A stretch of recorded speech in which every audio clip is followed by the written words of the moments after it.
Kung akala mo ordinaryong Voltaris Pro S lang yung ginagamit ko, pues nagkakamali ka kasi merong bago dito. Itong kanyang Type 2 charger na naka 18 amps, fast charging, about 3 to 3.5 hours ay kayang-kaya na. At hindi lang yon, naka-adjustable na rin yung kanyang rear shocks at the same time, yung battery nito, kayang-kaya nang umabot ng 200 up to 220, baka nga 250 kilometers kaya pa kasi naka 78 Ah na po na LiFePO4 or lithium iron phosphate yung kanyang battery. And take note, bukod dito, meron pang isa. Dahil si Dynamax, may version 2 na rin.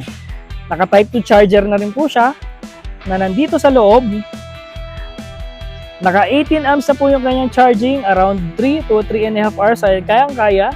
Naka 78 Ah na rin siya na lithium iron phosphate battery, naka-adjustable din yung kanyang rear shocks. Kaya saan ka pa? Kung gusto mo rin ito, lagay na sa comment section. Malay mo, ikaw na yung magkaroon sa susunod. Pero huwag kang manghihingi sa akin ha, wala rin akong pera. Bye-bye!